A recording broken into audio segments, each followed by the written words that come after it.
तू नाम दा लाहा किवें खट्टना है। प्राणी तू आया लाहा लैण, तू संसार विच नाम दा लाहा लैण वास्ते आया। लगा कित को फकड़े सब मुकदी चली रहन। तेरी ये जिंदगी जिहड़ी है ये रात की न्याई है कि अज्ञानता दे विच बतीत कर रहे हैं। तू नाम दा लाहा खट नहीं रहा, बल्कि नाम दा लाहा किवें खटना सी। हर हर नित जपियो जियो, लाहा खटियो दिहाड़ी। तू ते परमात्मा दा नाम जप के हर रोज नाम दा लाहा खटना सी। बल्कि गुरुदेव ने इत्थों तक बचन कह दिते, भजो गोबिंद भूल मत जाओ, मानस जन्म का यही लाभ। परमात्मा दा भजन करो, परमात्मा दे गुणां नूं गाओ, परमेश्वर दा नाम जपो। मनुखा जन्म दा सब तो श्रेष्ठ लाहा परमात्मा दा नाम जपना।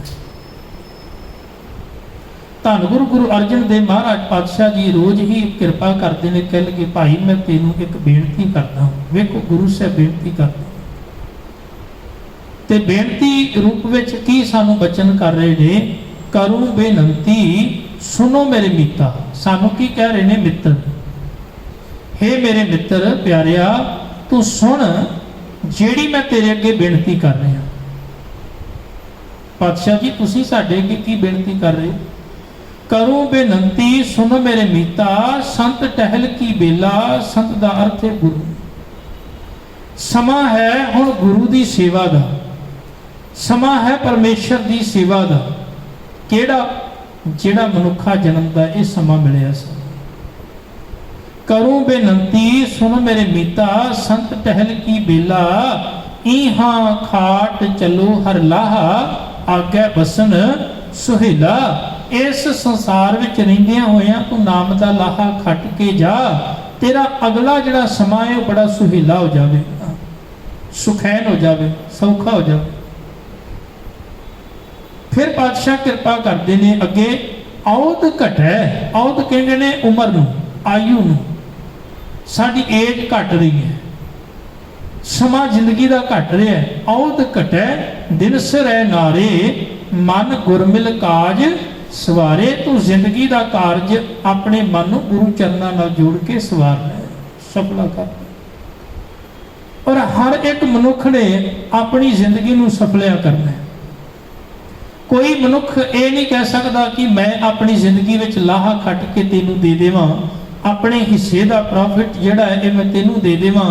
हो सकता है दुनिया के अंदर संसार के अंदर कोई धन दौलत एकत्र करके आखे भी मैं तेनू अपना हिस्सा दे देना वा, पर याद रखना जिहड़ा परमेश्वर का नाम है वो नाम राही खटिया हुआ लाहा है, वो असी किसी को नहीं दे सकते।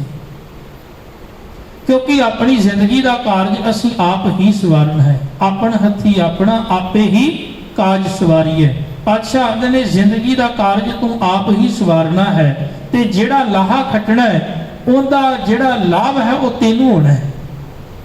हाँ जदों आपां नाम का लाहा खट रहे हैं तो उहदे नाल असीं किसी नूं गाइड कर सकते हैं, समझा सकते हैं भी इस तरीके नाल तू भी नाम का लाहा खट सकदा है। जे तू भी परमात्मा का नाम जपे तेरा भी भला हो सकता है।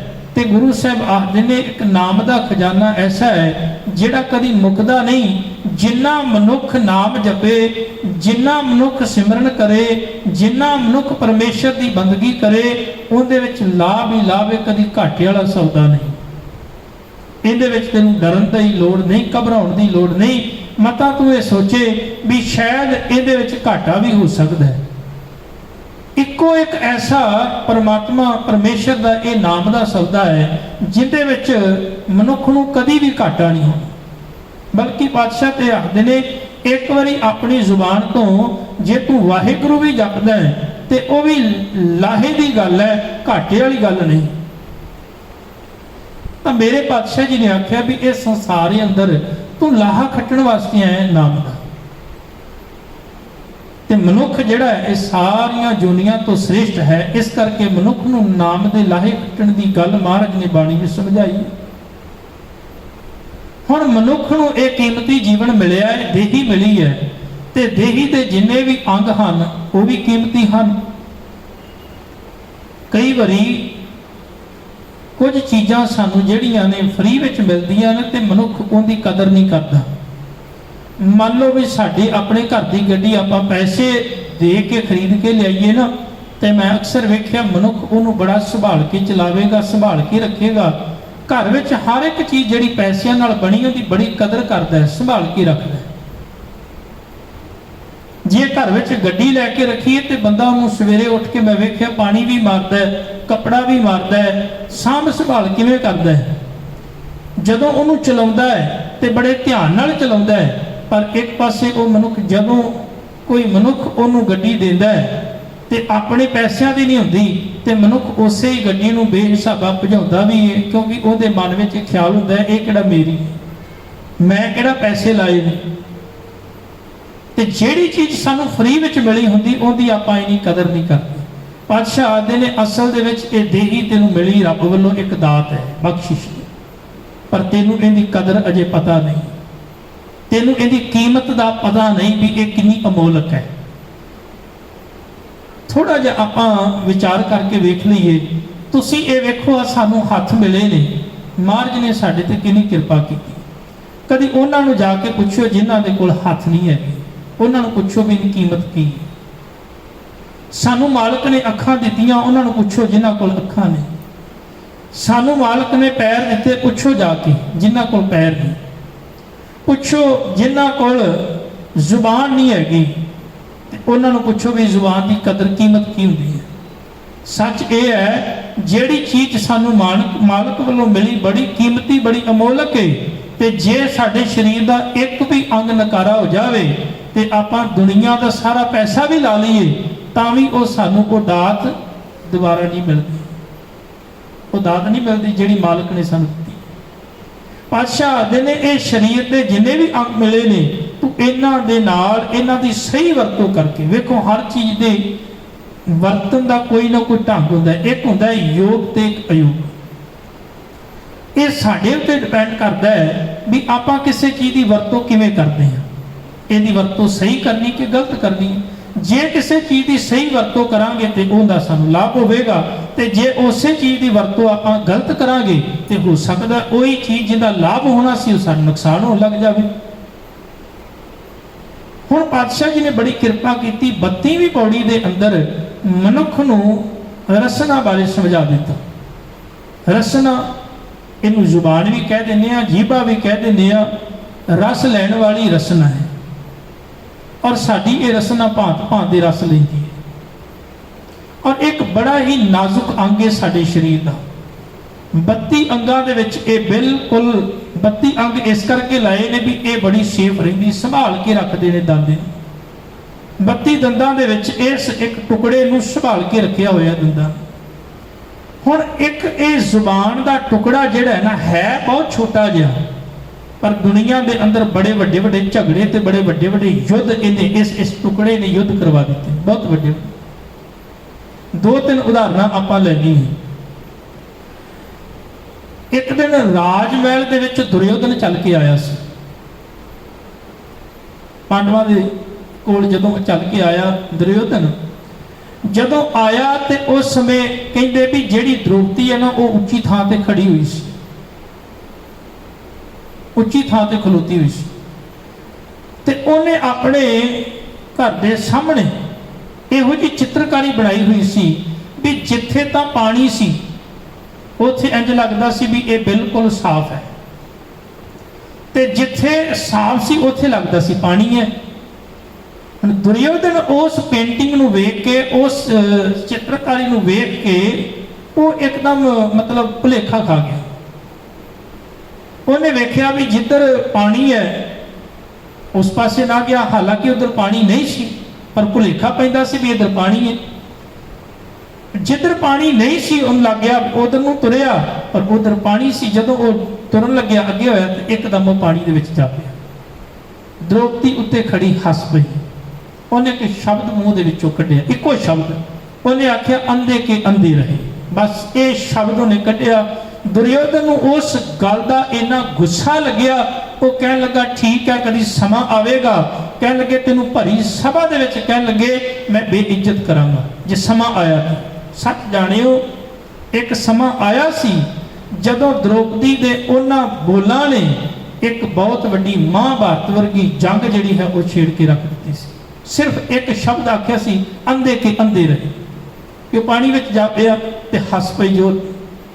ਬਸ ਉਹਦੇ ਇਸ ਬੋਲਾਂ ਨੇ ਕਿੰਨਾ ਵੱਡਾ ਮਹਾਭਾਰਤ ਦਾ ਯੁੱਧ ਕਰਵਾ ਦਿੱਤਾ। ਇੱਕ ਬਹੁਤ ਵੱਡਾ ਯੁੱਧ ਹੋਇਆ ਜਿਹਦੇ ਵਿੱਚ ਲੱਖਾਂ ਦੁਨੀਆ ਦੀ ਕਤਲੋ ਗਾਰਤ ਹੋਈ। ਤੁਹਾਡੇ ਸਾਹਮਣੇ ਹੈ, ਤੁਸੀਂ ਪੜ੍ਹਦੇ। ਗੁਰੂ ਘਰ ਦੇ ਅੰਦਰ ਧੰਨ ਗੁਰੂ ਅਰਜਨ ਦੇਵ ਮਹਾਰਾਜ ਸੱਚੇ ਪਾਤਸ਼ਾਹ ਜੀ ਦੇ ਦਰ ਤੇ ਦੋ ਕੀਰਤਨੀਏ ਰਹਿੰਦੇ ਸਨ, ਇੱਕ ਬਾਬਾ ਸੱਤਾ ਜੀ ਤੇ ਇੱਕ ਬਾਬਾ ਬਲਵੰਡ ਜੀ। ਹੁਣ ਉਹ ਇਸ ਘਰ ਦੇ ਵਿੱਚ ਕੀਰਤਨ ਕਰਦੇ ਸਨ। ਭਾਈ ਮਰਦਾਨਾ ਜੀ ਦੀ ਅੱਗੋਂ ਕੁੱਲ ਦੇ ਵਿੱਚੋਂ ਚੱਲੇ ਆ ਰਹੇ ਸਨ। ਗੁਰੂ ਘਰ ਦੇ ਵਿੱਚ ਬੜਾ ਮਾਣ ਸਤਿਕਾਰ ਸੀ ਬਾਬਾ ਭਾਈ ਮਰਦਾਨਾ ਜੀ ਕਰਕੇ। ਹੁਣ ਉਹ ਇਸ ਘਰ ਦੇ ਵਿੱਚ ਰਹਿੰਦੇ ਹੋਏ ਕੀ ਕਰਦੇ ਨੇ? ਗੁਰਬਾਣੀ ਦਾ ਕੀਰਤਨ ਕਰਦੇ ਨੇ। ਤੇ ਜਿਹੜੇ ਭਾਈ ਸੱਤਾ ਜੀ ਤੇ ਬਾਬਾ ਬਲਵੰਡ ਜੀ ਨੇ, ਇਹਨਾਂ ਦੀ ਬੱਚੀ ਦਾ ਵਿਆਹ ਸੀ ਕਿਤੇ, ਤੇ ਬਾਬਾ ਪ੍ਰਿਥੀ ਚੰਦ ਜਿਹੜੇ ਨੇ ਉਹ ਗੁਰੂ ਘਰ ਦੇ ਨਾਲ ਈਰਖਾ ਕਰਦੇ ਸੀ। ਹੁਣ ਬਾਬਾ ਪ੍ਰਿਥੀ ਚੰਦ ਨੇ ਇੱਕ ਦਿਨ ਕਹਿ ਦਿੱਤਾ, ਕਹਿਣ ਲੱਗੇ ਵੀ ਤੁਸੀਂ ਇੱਕ ਕੰਮ ਕਰੋ, ਕਰਨਾ ਤੇ ਤੁਸੀਂ ਕੀਰਤਨ ਹੀ ਹੈ, ਤੇ ਕਿੰਨਾ ਚੰਗਾ ਹੋਵੇ ਵੀ ਸ਼ਾਇਦ ਤੁਹਾਨੂੰ ਉੱਥੋਂ ਇੰਨੀ ਮਾਇਆ ਨਹੀਂ ਮਿਲਦੀ ਤੇ ਤੁਸੀਂ ਮੇਰੇ ਕੋਲ ਆ ਕੇ ਕੀਰਤਨ ਕਰਿਆ ਕਰੋ ਇੱਥੇ, ਤੇ ਮੈਂ ਤੁਹਾਨੂੰ ਮਾਇਆ ਦੇਵਾਂ ਕਰਾਂਗਾ। ਹੁਣ ਬਾਬਾ ਸੱਤਾ ਜੀ ਤੇ ਬਾਬਾ ਬਲਵੰਡ ਜੀ ਨੇ ਪ੍ਰਿਥੀ ਚੰਦ ਦੀਆਂ ਗੱਲਾਂ ਵਿੱਚ ਆ ਕੇ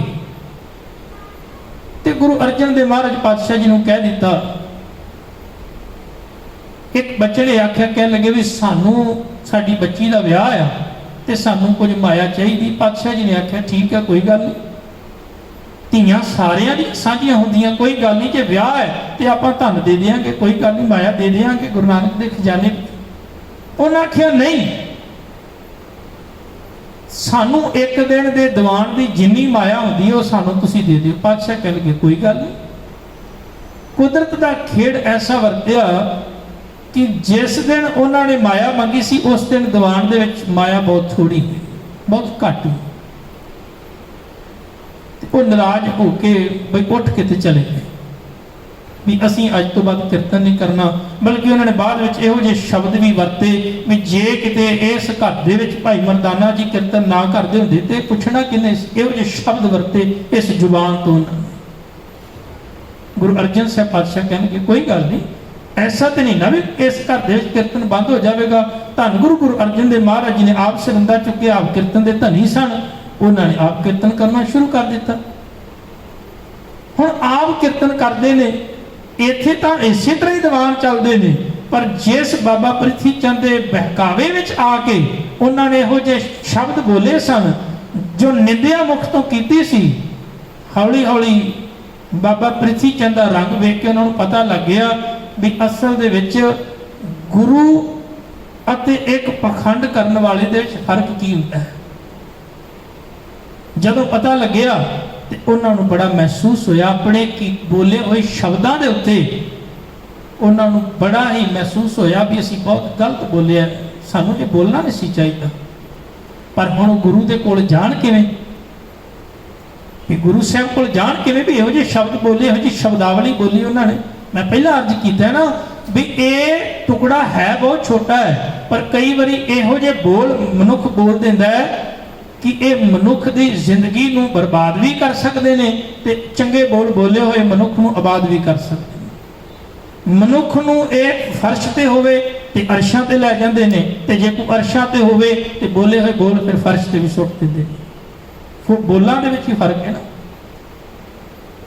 ਹੁਣ ਉਹ ਬਾਬਾ ਸੱਤਾ ਜੀ ਤੇ ਬਾਬਾ ਬਲਵੰਡ ਜੀ ਮੂੰਹ ਤੋਂ ਬੋਲ ਤੇ ਬੋਲ ਬੈਠੇ, ਉਹ ਸ਼ਬਦਾਵਲੀ ਨਿੰਦਿਆ ਤੇ ਕਰ ਬੈਠੇ, ਪਰ ਹੁਣ ਉਹਨਾਂ ਨੂੰ ਇਹ ਮਹਿਸੂਸ ਹੋਇਆ ਵੀ ਗੁਰੂ ਸਾਹਿਬ ਤੋਂ ਦੂਰ ਜਾ ਕੇ ਸਾਡੀ ਹਾਲਤ ਕੀ ਹੋਵੇਗੀ।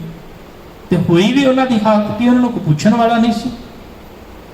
ਤੇ ਗੁਰੂ ਘਰ ਵਿੱਚ ਉਸੇ ਤਰ੍ਹਾਂ ਹੀ ਗੁਰਬਾਣੀ ਕੀਰਤਨ ਪ੍ਰਵਾਹ ਚੱਲਦਾ ਸੀ। ਹੁਣ ਉਹਨਾਂ ਨੇ ਆਪਣੀ ਇਸ ਗਲਤੀ ਦਾ ਸੁਧਾਰ ਕਰਨ ਵਾਸਤੇ ਭਾਈ ਲੱਧਾ ਜੀ ਪਰਉਪਕਾਰੀ ਹੋਏ ਨੇ ਤੇ ਉਹਨਾਂ ਦਾ ਗੁਰੂ ਘਰ ਵਿੱਚ ਬੜਾ ਮਾਣ ਤੇ ਸਤਿਕਾਰ ਸੀ। ਗੁਰੂ ਸਾਹਿਬ ਨਾਲ ਬੜੀ ਨੇੜਤਾ ਸੀ ਉਹਨਾਂ ਦੀ ਤੇ ਉਹਨਾਂ ਦਾ ਕੰਮ ਹੀ ਸੀ ਪਰਉਪਕਾਰ ਕਰਨਾ, ਦੂਜਿਆਂ ਦੇ ਭਲਾ ਕਰਨਾ। ਬਾਬਾ ਸੱਤਾ ਜੀ ਤੇ ਬਾਬਾ ਬਲਵੰਡ ਜੀ ਇੱਕ ਦਿਨ ਭਾਈ ਲੱਧਾ ਜੀ ਦੇ ਘਰੇ ਗਏ ਤੇ ਜਾ ਕੇ ਹੱਥ ਜੋੜ ਕੇ ਬੇਨਤੀ ਕੀਤੀ। ਕਹਿਣ ਲੱਗੇ ਵੀ ਅਸੀਂ ਤਾਂ ਗੁਰੂ ਸਾਹਿਬ ਦੇ ਸਾਹਮਣੇ ਨਹੀਂ ਜਾ ਸਕਦੇ ਕਿਉਂਕਿ ਅਸੀਂ ਸ਼ਬਦਾਵਲੀ ਇਹੋ ਜਿਹੀ ਵਰਤੀ ਹੈ, ਪਰ ਗੁਰੂ ਘਰ ਵਿੱਚ ਤੁਹਾਡਾ ਬੜਾ ਪਿਆਰ ਹੈ ਰਸੂ ਕਿ ਤੁਸੀਂ ਇਹ ਕਿਰਪਾ ਕਰੋ, ਤੁਸੀਂ ਗੁਰੂ ਘਰ ਦੇ ਵਿੱਚ ਅਸੀਂ ਜੋ ਗੁਨਾਹ ਕੀਤਾ ਹੈ, ਪਾਪ ਕੀਤਾ ਹੈ, ਜੋ ਨਿੰਦਿਆ ਕੀਤੀ ਹੈ, ਬਸ ਉਹਦੀ ਭੁੱਲ ਬਖਸ਼ਵਾ ਦਿਓ। ਹੁਣ ਗੁਰੂ ਸਾਹਿਬ ਨੇ ਇੱਕ ਸ਼ਬਦ ਬੋਲਿਆ ਸੀ ਕਿ ਜਿਹੜਾ ਵੀ ਮਨੁੱਖ ਇਹਨਾਂ ਨੂੰ ਲੈ ਕੇ ਆਵੇਗਾ ਨਾ, ਕਹਿਣ ਲੱਗੇ ਇਹਦਾ ਮੂੰਹ ਕਾਲਾ ਕੀਤਾ ਜਾਵੇਗਾ। ਜਿਹੜਾ ਵੀ ਇਹਨਾਂ ਨੂੰ ਲੈ, ਕਿਉਂਕਿ ਗੁਰੂ ਨਾਨਕ ਦੇ ਘਰ ਦੀ ਨਿੰਦਿਆ ਕੀਤੀ ਇਹਨਾਂ ਨੇ। ਕਹਿਣ ਲੱਗੇ ਮੇਰੀ ਕਰਦੇ ਤੇ ਕੋਈ ਗੱਲ ਨਹੀਂ ਸੀ, ਪਰ ਜਿਨ੍ਹਾਂ ਨੇ ਗੁਰੂ ਨਾਨਕ ਦੇ ਘਰ ਦੀ ਕੀਰਤਨ ਦੀ ਨਿੰਦਿਆ ਕੀਤੀ ਹੋਵੇ, ਗੁਰੂ ਨਾਨਕ ਸਾਹਿਬ ਦੀ ਨਿੰਦਿਆ ਕੀਤੀ ਹੋਵੇ, ਕਹਿਣ ਲੱਗੇ ਉਹ ਬਿਲਕੁਲ ਵੀ ਬਖਸ਼ੀ ਨਹੀਂ ਜਾਵੇਗੀ। ਕਹਿਣ ਲੱਗੇ ਮੂੰਹ ਕਾਲਾ ਕੀਤਾ ਜਾਵੇਗਾ। ਹੁਣ ਭਾਈ ਲੱਧਾ ਜੀ ਪਰਉਪਕਾਰੀ, ਉਹ ਪਹਿਲਾਂ ਹੀ ਆਪਣਾ ਮੂੰਹ ਕਾਲਾ ਕਰਕੇ ਨਾ ਐਨ ਤੁਰੇ ਆਏ ਗੁਰੂ ਦਰਬਾਰ ਦੇ ਵਿੱਚ ਤੇ ਗੁਰੂ ਸਾਹਿਬ ਬੈਠੇ ਹੋਏ ਤੇ ਮਗਰੇ ਮਗਰ ਬਾਬਾ ਸੱਤਾ ਜੀ ਤੇ ਬਲਵੰਡ ਜੀ ਐਨ ਸਿਰ ਨੀਵੇਂ ਕੀਤੇ ਹੋਏ ਤੇ ਭਾਈ ਲੱਧਾ ਜੀ ਪਰਉਪਕਾਰੀ ਮੂੰਹ ਕਾਲਾ ਕੀਤਾ ਹੋਇਆ ਤੇ ਗੁਰੂ ਦਰਬਾਰ ਵਿੱਚ ਆ ਕੇ ਮੱਥਾ ਟੇਕਿਆ। ਪਾਤਸ਼ਾਹ ਜੀ ਨੇ ਪਛਾਣ ਲਿਆ। ਕਹਿਣ ਲੱਗੇ ਸਤਿਗੁਰੂ ਤੁਸੀਂ ਆਖਿਆ ਸੀ ਜਿਹੜਾ ਇਹਨਾਂ ਨੂੰ ਲੈ ਕੇ ਆਏਗਾ ਤਾਂ ਮੂੰਹ ਕਾਲਾ ਕੀਤਾ ਜਾਵੇਗਾ। ਪਾਤਸ਼ਾਹ ਮੈਂ ਪਹਿਲਾਂ ਹੀ ਮੂੰਹ ਕਾਲਾ ਕਰ, ਪਰ ਇੱਕ ਕਿਰਪਾ ਕਰ ਦਿਓ, ਜਦੋਂ ਕੋਈ ਦਿਲ ਦੀਆਂ ਗਹਿਰਾਈਆਂ ਵਿੱਚੋਂ ਆਪਣੇ ਕੀਤੇ ਹੋਏ ਗੁਨਾਹ ਨੂੰ ਕਬੂਲ ਕਰ ਲੈਂਦਾ ਨਾ, ਪਾਤਸ਼ਾਹ ਤੇਰਾ ਘਰ ਬੜਾ ਦਿਆਲੂ ਹੈ, ਤੂੰ ਉਹਨੂੰ ਬਖਸ਼ ਦਿੰਦਾ। ਤੇਰੇ ਘਰ ਦਾ ਇਹ ਸੁਭਾਅ ਹੈ, ਪਿਛਲੇ ਔਗਣ ਬਖਸ਼ ਲਏ ਪ੍ਰਭ ਆਗੇ ਮਾਰਗ ਪਾਵੇ। ਤੇਰੇ ਘਰ ਵਿੱਚ ਵੈਰੀ ਵੀ ਆਵੇ, ਦੁਸ਼ਮਣ ਵੀ ਆਵੇ, ਤੂੰ ਉਹਨੂੰ ਵੀ ਗੱਲ ਨਾ ਲਾ, ਤੂੰ ਉਹਨੂੰ ਵੀ ਪਿਆਰ ਕਰਦਾ ਹੈ। ਪਾਤਸ਼ਾਹ ਇਹਨਾਂ ਨੇ ਬੜੀ ਵੱਡੀ ਭੁੱਲ ਕੀਤੀ ਹੈ, ਤੂੰ ਇਹਨਾਂ ਨੂੰ ਬਖਸ਼। ਬੜੀ ਕਿਰਪਾ ਕੀਤੀ ਧੰਨ ਗੁਰੂ ਅਰਜਨ ਸਾਹਿਬ ਪਾਤਸ਼ਾਹ ਜੀ ਨੇ ਭਾਈ ਲੱਧਾ ਜੀ ਦੀ ਗੱਲ ਨੂੰ ਮੰਨ ਕੇ, ਜਿਹੜੇ ਉਹਨਾਂ ਦੇ ਹਿਰਦੇ ਵਿੱਚੋਂ ਅਥਰੂ ਅੱਖਾਂ ਦੇ ਰਾਹੀਂ ਬਾਹਰ ਆਏ ਤੇ ਉਹਨਾਂ ਨੇ ਮਹਿਸੂਸ ਕਰ ਲਿਆ ਸੀ ਵੀ ਅਸੀਂ ਬੜੀ ਵੱਡੀ ਗਲਤੀ ਕੀਤੀ ਹੈ। ਯਾਦ ਰੱਖਣਾ ਗੁਰੂ ਨੇ ਉਹਨਾਂ ਨੂੰ ਬਖਸ਼ਿਆ।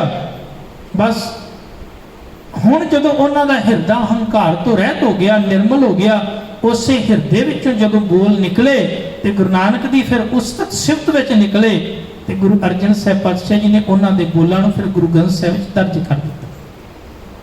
ਇਹ ਦੱਸ ਦਿੱਤਾ ਵੀ ਜੇ ਕੋਈ ਮਨੁੱਖ ਕਿੱਡਾ ਵੀ ਵੱਡਾ ਗੁਨਾਹਗਾਰ ਹੋਵੇ ਤੇ ਜੇ ਉਹ ਗੁਰੂ ਦੇ ਚਰਨਾਂ ਵਿੱਚ ਆ ਕੇ ਆਪਣੇ ਹਿਰਦੇ ਵਿੱਚੋਂ ਉਸ ਕੀਤੇ ਹੋਏ ਗੁਨਾਹ ਨੂੰ ਕੱਢ ਕੇ ਭੁੱਲ ਬਖਸ਼ਵਾ ਲੇ ਤੇ ਗੁਰੂ ਫਿਰ ਉਹਨੂੰ ਆਪਣੇ ਗੱਲ ਨਾਲ ਲਾ ਲੈਂਦਾ। ਤਾਂ ਬੜੀ ਕਿਰਪਾ ਕੀਤੀ ਗੁਰੂ ਸਾਹਿਬ ਨੇ ਇਹ ਸਾਨੂੰ ਸਮਝਾਉਣ ਵਾਸਤੇ ਕਿ ਵੇਖੋ ਆ ਜੀਭ ਦਾ ਟੁਕੜਾ ਹੈ, ਕੇਵਲ ਜਦੋਂ ਇਹ ਬੋਲਦਾ ਹੈ ਤੇ ਬੋਲਣ ਲੱਗਿਆ ਇਹ ਵੇਖਦਾ ਨਹੀਂ, ਪਰ ਮਨੁੱਖ ਨੂੰ ਹਮੇਸ਼ਾ ਬੋਲਣ ਲੱਗਿਆ ਪਹਿਲਾਂ ਸੋਚਣਾ ਚਾਹੀਦਾ। ਬੜੀ ਕਿਰਪਾ ਕੀਤੀ ਗੁਰੂ ਸਾਹਿਬ ਨੇ ਬਾਣੀ ਅੰਦਰ ਸਮਝਾ ਦਿੱਤਾ। ਕਹਿਣ ਲੱਗੇ ਪਿਆਰਿਆ, ਇਹ ਜ਼ੁਬਾਨ, ਇਹ ਰਸਨਾ ਜਿਹੜੀ ਹੈ ਨਾ, ਇਹ ਤੈਨੂੰ ਕਾਹਦੇ ਵਾਸਤੇ ਮਿਲੀ? ਮੈਂ ਕੱਲ ਅਰਜ਼ ਕੀਤੀ ਸੀ, ਸਾਡੀ ਰਸਨਾ ਦੋ ਕੰਮ ਕਰਦੀ ਹੈ, ਇੱਕ ਖਾਣ ਦਾ, ਦੂਜਾ ਬੋਲਣ ਦਾ। ਪਰ ਅੱਜ ਤੱਕ ਨਾ ਮਨੁੱਖ ਨੂੰ ਖਾਣ ਦਾ ਪਤਾ ਲੱਗਿਆ ਤੇ ਨਾ ਇਹਨੂੰ ਬੋਲਣ ਦਾ ਪਤਾ ਲੱਗਿਆ ਵੀ ਬੋਲਣਾ ਕੀ ਤੇ ਖਾਣਾ ਕੀ। ਸਾਰੀ ਜ਼ਿੰਦਗੀ ਲੰਘ ਜਾਂਦੀ ਮਨੁੱਖ ਦੀ, ਨਾ ਇਹਨੂੰ ਖਾਣ ਦੀ ਸਮਝ ਲੱਗੀ ਤੇ ਨਾ ਇਹਨੂੰ ਬੋਲਣ ਦਾ ਪਤਾ ਲੱਗਿਆ। ਕਦੀ ਗੁਰੂ ਨਾਨਕ ਸਾਹਿਬ ਮਹਾਰਾਜ ਪਾਤਸ਼ਾਹ ਜੀ ਇੱਕ ਗਰੀਬ ਦੇ ਘਰ ਵਿੱਚ ਗਏ, ਜਿਹੜਾ ਕਿਰਤੀ ਸੀ, ਮਿਹਨਤੀ ਸੀ, ਬੜੀ ਕਿਰਤ ਕਰਦਾ ਸੀ, ਪਰ ਉਹਦਾ ਘਰ ਇੰਨਾ ਵੱਡਾ ਨਹੀਂ ਸੀ। ਪਰ ਗੁਰੂ ਨਾਨਕ ਸਾਹਿਬ ਉਸ ਘਰ ਵਿੱਚ ਗਏ ਤੇ ਉਸ ਘਰ ਵਿੱਚੋਂ ਪ੍ਰਸ਼ਾਦਾ ਛਕਦੇ ਨੇ ਤੇ ਨਾਮ ਹੈ ਭਾਈ ਲਾਲੋ। ਤੇ ਉਸੇ ਹੀ ਘਰ ਤੋਂ ਥੋੜੀ ਦੂਰ ਤੇ ਇੱਕ ਬਹੁਤ ਵੱਡਾ ਮਹਿਲ ਹੈ, ਉਸ ਘਰ ਵਿੱਚ ਬੜਾ ਵੱਡਾ ਭੋਜਨ ਤਿਆਰ ਕੀਤਾ ਜਾ ਰਿਹਾ ਹੈ ਤੇ ਲੋਕਾਂ ਨੂੰ ਘਰ ਵਿੱਚ ਸੱਦਾ ਦਿੱਤਾ ਜਾ ਰਿਹਾ ਹੈ। ਗੁਰੂ ਨਾਨਕ ਸਾਹਿਬ ਉਸ ਘਰ ਵਿੱਚ ਨਹੀਂ ਗਏ, ਪਰ ਉਸ ਘਰ ਦੇ ਵਿੱਚੋਂ ਆਏ ਹੋਏ ਸਿਪਾਹੀ ਇਹ ਗੱਲ ਕਹਿੰਦੇ ਨੇ ਕਿ ਤੁਹਾਨੂੰ ਪਤਾ ਨਹੀਂ ਵੀ ਇਸ ਇਲਾਕੇ ਦਾ ਜਿਹੜਾ ਮਾਲਕ ਹੈ ਉਹ ਹੈ ਭਾਗੋ ਤੇ ਉਹਦੇ ਘਰ ਵਿੱਚ ਪ੍ਰਸ਼ਾਦਾ ਤਿਆਰ ਹੋ ਰਿਹਾ। ਇਲਾਕੇ ਦੇ ਸਾਰੇ ਲੋਕ ਜਿਹੜੇ ਨੇ ਪ੍ਰਸ਼ਾਦਾ ਛਕਣ ਗਏ ਨੇ, ਤੁਸੀਂ ਕਿਉਂ ਨਹੀਂ ਗਏ? ਤੇ ਅੱਗੋਂ ਗੁਰੂ ਨਾਨਕ ਸਾਹਿਬ ਨੇ ਆਖਿਆ ਸੀ, ਕਹਿਣ ਲੱਗੇ ਪਿਆਰਿਆ, ਅਸੀਂ ਇਸ ਕਰਕੇ ਨਹੀਂ ਗਏ ਕਿਉਂਕਿ ਉਹਦੇ ਪ੍ਰਸ਼ਾਦੇ ਵਿੱਚੋਂ, ਉਹਦੀ ਰੋਟੀ ਵਿੱਚੋਂ ਲੋਕਾਂ ਦੇ ਖੂਨ ਦੀ ਸਮੈਲ ਆਉਂਦੀ, ਗੰਧ ਆਉਂਦੀ ਹੈ। ਪਰ ਇਹ ਇੱਕ ਕਿਰਤੀ ਸਿੱਖ ਹੈ, ਇਹਦੇ ਪ੍ਰਸ਼ਾਦੇ ਵਿੱਚੋਂ ਆਪਾਂ ਸਿੰਬਲ ਵੇਖਦੇ ਆ ਨਾ ਫੋਟੋ ਦੇ ਵਿੱਚ, ਵਿਖਾਇਆ। ਇੱਕ ਪਾਸੇ ਪੂੜੀਆਂ ਫੜੀਆਂ ਹੋਈਆਂ, ਇੱਕ ਪਾਸੇ ਪ੍ਰਸ਼ਾਦਾ ਸੁੱਕਾ ਫੜਿਆ ਹੋਇਆ, ਇੱਕ ਚੋਂ ਦੁੱਧ ਵਗ ਰਿਹਾ, ਇੱਕ ਚੋਂ। ਅਸਲ ਦੇ ਵਿੱਚ ਉਹ ਸਮਝਾਉਣ ਵਾਸਤੇ ਹੈ। ਇਸ ਤਰ੍ਹਾਂ ਥੋੜਾ ਹੋਇਆ ਵੀ ਗੁਰੂ ਨਾਨਕ ਸਾਹਿਬ ਨੇ ਰੋਟੀਆਂ ਫੜੀਆਂ ਤੇ ਇਸ ਤਰ੍ਹਾਂ ਖੂਨ ਡੁੱਲਿਆ ਤੇ ਇਸ ਤਰ੍ਹਾਂ ਦੁੱਧ ਡੁੱਲਿਆ, ਨਹੀਂ ਪਿਆਰਿਓ। ਉਹ ਇੱਕ ਸਮਝਾਉਣ ਵਾਸਤੇ ਸੰਕੇਤਕ ਭਾਸ਼ਾ ਹੁੰਦੀ ਹੈ। ਪੁਰਾਣੇ ਸਮਿਆਂ 'ਚ ਭਾਸ਼ਾ ਵਰਤੀ ਜਾਂਦੀ ਸੀ ਤਸਵੀਰਾਂ ਦੇ ਰਾਹੀਂ। ਅੱਜ ਵੀ ਆਪਾਂ ਘਰ ਦੇ ਵਿੱਚ ਤਸਵੀਰਾਂ ਲਾਉਂਦੇ ਆ। ਉਹ ਸੰਕੇਤਕ ਭਾਸ਼ਾਵਾਂ ਜਿਹੜੀਆਂ ਨੇ, ਪਹਿਲਾਂ ਜਦੋਂ ਭਾਸ਼ਾਵਾਂ ਇਜਾਦ ਨਹੀਂ ਸਨ ਹੋਈਆਂ ਤੇ ਮਨੁੱਖ ਸੰਕੇਤਾਂ ਦੇ ਨਾਲ ਗੱਲਾਂ ਕਰਦਾ ਹੁੰਦਾ ਸੀ, ਇਸ਼ਾਰਿਆਂ ਨਾਲ ਗੱਲਾਂ ਕਰਦਾ ਸੀ। ਉਹਨੂੰ ਸੰਕੇਤਕ ਭਾਸ਼ਾ ਕਿਹਾ ਜਾਂਦਾ ਸੀ। ਤਸਵੀਰਾਂ ਦੇ ਵਿੱਚ ਮਨੁੱਖ ਨੂੰ ਸਮਝਾਉਣ ਵਾਸਤੇ ਸਿਰਫ ਸੰਕੇਤਕ ਭਾਸ਼ਾ ਵਰਤੀ ਜਾਂਦੀ ਸੀ। ਹੁਣ ਉਹ ਸਾਨੂੰ ਸਮਝਾਉਣ ਵਾਸਤੇ ਵੀ ਇਸ ਤਰ੍ਹਾਂ ਹੋਇਆ ਸੀ ਜਦੋਂ ਗੁਰੂ ਨਾਨਕ ਸਾਹਿਬ ਨੇ ਆਖਿਆ ਸੀ ਵੀ ਮਲਕ ਭਾਗੋ, ਤੇਰੀਆਂ ਇਹਨਾਂ ਪੂੜੀਆਂ ਦੇ ਵਿੱਚੋਂ ਵੀ, ਕਹਿਣ ਲੱਗੇ ਕੀਮਤੀ ਪਦਾਰਥਾਂ ਵਿੱਚੋਂ ਵੀ ਮੈਨੂੰ ਗੰਧ ਆਉਂਦੀ ਏ, ਪਰ ਇਹ ਸੁੱਕੇ ਪ੍ਰਸ਼ਾਦੇ ਵਿੱਚੋਂ ਭਾਈ ਲਾਲੋ ਦੇ ਵੀ ਕਹਿਣ ਲੱਗੇ ਸੁਗੰਧੀ ਆਉਂਦੀ ਹੈ, ਕਿਉਂਕਿ ਇਹ ਹੱਕ ਤੇ ਈਮਾਨ ਦੀ ਹੈ। ਹੁਣ ਮਨੁੱਖ ਖਾ ਕੀ ਰਿਹਾ? ਪਾਤਸ਼ਾਹ ਕਹਿਣ ਲੱਗੇ ਇਹਨੂੰ ਖਾਣ ਦਾ ਵੀ ਨਹੀਂ ਪਤਾ। ਹੱਕ ਪਰਾਇਆ ਨਾਨਕਾ ਉਸ ਸੂਰ ਉਸ ਗਾਏ, ਗੁਰਪੀਰ ਹਾਮਾ ਤਾਂ ਪਰੇ ਜਾਂ ਮੁਰਦਾਰ ਨਾ ਖਾਏ। ਤੂੰ ਤਾਂ ਮਰੇ ਹੋਏ ਪਸ਼ੂ ਖਾ ਰਿਹਾ, ਤੂੰ ਤੇ ਲੋਕਾਂ ਦਾ ਹੱਕ ਖਾ ਰਿਹਾ ਤੇ ਤੂੰ ਆਖਦਾ ਵੀ ਮੈਂ ਤੇ ਪ੍ਰਸ਼ਾਦਾ ਖਾਣਾ, ਮੈਂ ਤੇ ਮਾਸ ਨਹੀਂ ਖਾਂਦਾ। ਪਾਤਸ਼ਾਹ ਕਹਿਣ ਲੱਗੇ ਕਿਸੇ ਦਾ ਹੱਕ ਖਾਣਾ ਵੀ ਤੇ ਮਾਸ ਹੀ ਖਾਣਾ ਹੁੰਦਾ, ਕਿਸੇ ਦਾ ਹੱਕ ਖਾਣਾ ਵੀ ਮਾਸ ਖਾਣਾ। ਜੇ ਤੂੰ ਦਾਜ ਦਹੇਜ ਕਿਸੇ ਕੋਲੋਂ ਮੰਗ ਕੇ ਲੈ ਰਿਹਾ ਲੱਖਾਂ ਰੁਪਈਆ, ਤੇ ਉਹ ਕੀ ਹੈ? ਫਿਰ ਕਿਸੇ ਦੀ ਧੀ ਬੱਚੀ ਨੂੰ ਜਦੋਂ ਵਿਆਹ ਕੇ ਘਰੇ ਲਿਆਉਣਾ ਤੇ ਇਹ ਵੀ ਕਹਿੰਦਾ ਵੀ ਗੱਡੀ ਚਾਹੀਦੀ ਹੈ, ਇੰਨੀ ਦੌਲਤ ਚਾਹੀਦੀ ਹੈ। ਕੀ ਹੈ? ਕਿਸੇ ਦੇ ਬਾਪ ਦੀ ਕਮਾਈ ਦੇ ਵਿੱਚੋਂ ਉਹਦਾ ਜਦੋਂ ਹੱਕ ਮੰਗਦੇ ਆ ਤੇ ਫਿਰ ਇਹ ਪਰਾਇਆ ਹੱਕ ਨਹੀਂ, ਪਰਾਇਆ ਹੱਕ ਮੰਗਦੇ ਆ ਨਾ, ਤੇ ਕਹਿ ਕੇ ਮੰਗਦੇ ਆ। ਇਹੋ ਜਿਹੇ ਲੋਕ ਫਿਰ ਕਿਸੇ ਦਾ ਹੱਕ ਖਾ ਰਹੇ ਨੇ, ਉਹ ਭਾਵੇਂ ਸਿੱਧੇ ਜਾਂ ਅਸਿੱਧੇ ਤੌਰ ਤੇ ਖਾ ਰਹੇ। ਪਾਤਸ਼ਾਹ ਕਹਿ ਰਹੇ ਨੇ ਤੈਨੂੰ ਖਾਣ ਦੀ ਜਾਂਚ ਵੀ ਨਹੀਂ ਆਈ ਤੇ ਤੈਨੂੰ ਬੋਲਣ ਦੀ ਵੀ ਜਾਂਚ ਨਹੀਂ ਆਈ। ਬਸ ਅੱਜ ਦੀ ਇਸ ਪੌੜੀ ਦੇ ਵਿੱਚ ਪਾਤਸ਼ਾਹ ਜੀ ਨੇ ਗੱਲ ਸਮਝਾਈ ਹੈ ਕਿ ਸਾਹਿਬ ਆਖਦੇ ਨੇ ਇਹ ਰਸਨਾ ਤੂੰ ਅਨਰਸ ਰਾਚ ਰਹੀ, ਤੇਰੀ ਪਿਆਸ ਨਾ ਜਾਏ। ਕਿ ਜੋ ਤੂੰ ਬੋਲ ਰਹੀ ਹੈ ਨਾ, ਜਾਂ ਜੋ ਤੂੰ ਖਾ ਰਹੀ ਹੈ, ਕਹਿਣ ਲੱਗੇ ਦੁਨੀਆ ਦੇ ਸਵਾਦ ਖਾ ਖਾ ਕੇ ਤੂੰ ਰੱਜੀ ਨਹੀਂ, ਅਜੇ ਵੀ ਤੇਰੇ ਅੰਦਰ ਪਿਆਸ ਬਰਕਰਾਰ ਹੈ। ਮੈਂ ਆ ਵੀ ਖਾ ਲਵਾਂ, ਆ ਵੀ ਖਾ ਲਵਾਂ। ਮੈਂ ਵੇਖਿਆ ਅਕਸਰ ਲੋਕ ਖਾਂਦੇ ਨੇ, ਮਨੁੱਖ ਦਾ ਪੇਟ ਢਿੱਡ ਜਵਾਬ ਦੇ ਦਿੰਦਾ ਨਹੀਂ ਬਸ ਹੋਰ ਨਹੀਂ, ਪਰ ਇਹ ਰਸਨਾ ਅਜੇ ਵੀ ਕਹਿ ਰਹੀ ਹੁੰਦੀ ਨਹੀਂ ਥੋੜਾ ਜਿਹਾ ਹੋਰ ਖਾ ਲੈ, ਥੋੜਾ ਜਿਹਾ ਹੋਰ ਖਾ ਲੈ। ਇਹ ਅਜੇ ਵੀ ਕਹਿ ਰਹੀ ਹੁੰਦੀ ਹੋਰ ਖਾ। ਮੈਂ ਸੁਣਿਆ ਇੱਕ ਵਾਰ ਇੱਕ ਬਜ਼ੁਰਗ ਜਿਹੜਾ ਨਾ, ਉਹਨੂੰ ਸ਼ੂਗਰ ਦੀ ਬਿਮਾਰੀ ਸੀ ਤੇ ਡਾਕਟਰ ਨੇ ਆਖਿਆ ਸੀ ਵੀ ਤੂੰ ਮਿੱਠਾ ਨਹੀਂ ਖਾਣਾ, ਤੇਰੇ ਸਿਹਤ ਲਈ ਠੀਕ ਨਹੀਂ। ਪਰ ਉਹ ਚਲਾ ਗਿਆ ਕਿਸੇ ਵਿਆਹ ਦੇ ਉੱਤੇ ਤੇ ਨਾਲ ਉਹਦਾ ਪੁੱਤਰ ਵੀ ਨਾਲ ਹੀ ਸੀ, ਪਰ ਉਹਨੂੰ ਆਪਣੇ ਪਤਾ ਸੀ, ਡੈਡੀ ਦਾ ਆਪਣੇ ਬਾਪ ਦਾ ਪਤਾ ਸੀ। ਉਹ ਆਪਣੇ ਬਾਪ ਦੇ ਨਾਲ ਤੇ ਪਿਤਾ ਨਜ਼ਰਾਂ ਬਚਾਵੇ ਕਿਸੇ ਤਰੀਕੇ ਨਾਲ ਵੀ ਮੈਨੂੰ ਹੁਣ ਮਿਲ ਜਾਵੇ ਮਿੱਠਾ ਕਿਸੇ ਤਰੀਕੇ ਨਾਲ।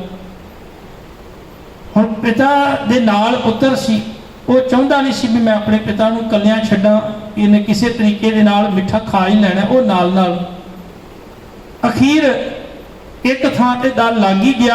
ਜਦੋਂ ਉਹਨੇ ਇਸ ਤਰ੍ਹਾਂ ਮਠਿਆਈ ਦਾ ਟੁਕੜਾ ਫੜ ਕੇ ਮੂੰਹ 'ਚ ਲੱਗਾ ਪਾਉਣ ਤੇ ਪੁੱਤਰ ਨੇ ਫੜਦੀ ਬਾਂਹ, ਕਹਿਣ ਲੱਗੇ ਬਾਪੂ ਨਹੀਂ, ਬੜਾ ਖਰਚਾ ਕੀਤਾ, ਬੜੀ ਦਵਾਈ ਲੈ ਕੇ ਦਿੱਤੀ ਹੈ ਤੇ ਤੂੰ ਮਿੱਠਾ ਨਹੀਂ ਖਾਣਾ। ਉਹ ਕਹਿਣ ਲੱਗਾ ਪੁੱਤਰ ਘਬਰਾ ਨਾ, ਮੈਂ ਪ੍ਰਬੰਧ ਕਰਕੇ ਆਇਆ ਨਾ। ਕੀ? ਕਹਿਣ ਲੱਗਾ ਮੈਂ ਗੋਲੀ ਦਵਾਈ ਨਾਲ ਲੈ ਕੇ ਆਇਆ, ਪ੍ਰਬੰਧ ਕਰਕੇ ਆਇਆ।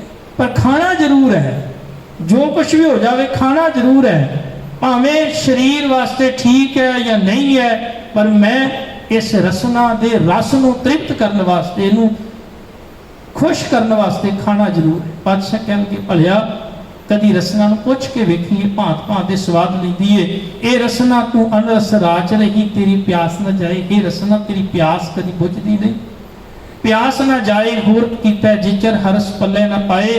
ਕਹਿਣ ਲੱਗੇ ਜਿੰਨਾ ਚਿਰ ਪਰਮਾਤਮਾ ਦਾ ਸਿਮਰਨ ਨਾ ਜਪਦੀ ਏ ਰਸਨਾ, ਨਾਮ ਨਹੀਂ ਜਪਦੀ, ਉਹਨਾਂ ਚਿਰ ਇਹਨਾਂ ਰਸਾਂ ਤੋਂ ਖਹਿੜਾ ਨਹੀਂ ਛੁੱਟਣਾ। ਇਹ ਸਦਾ ਹੀ ਉਹਨਾਂ ਰਸਾਂ ਵਿੱਚ ਫਸੀ ਰਹੇਗੀ। ਹਰਸ ਪਾਏ ਪੱਲੇ ਪੀਏ, ਹਰਸ ਬੌੜ ਨਾ ਤਿਸ਼ਨਾ ਲਾਗੇ ਆਏ।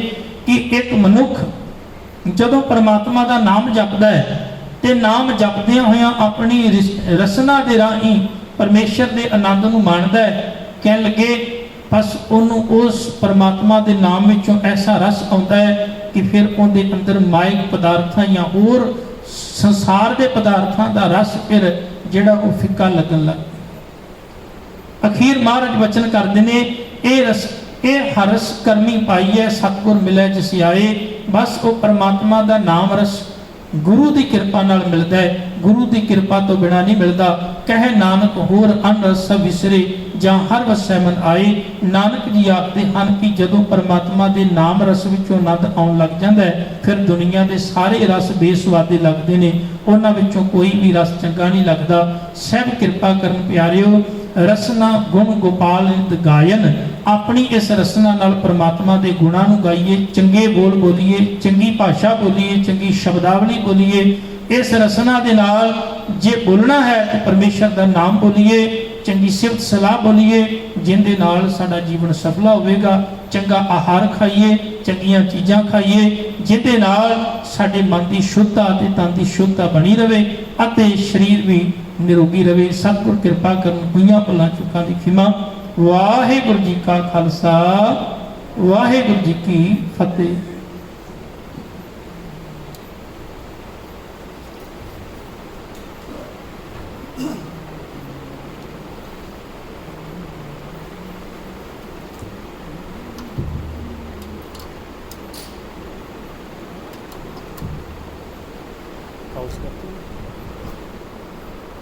करती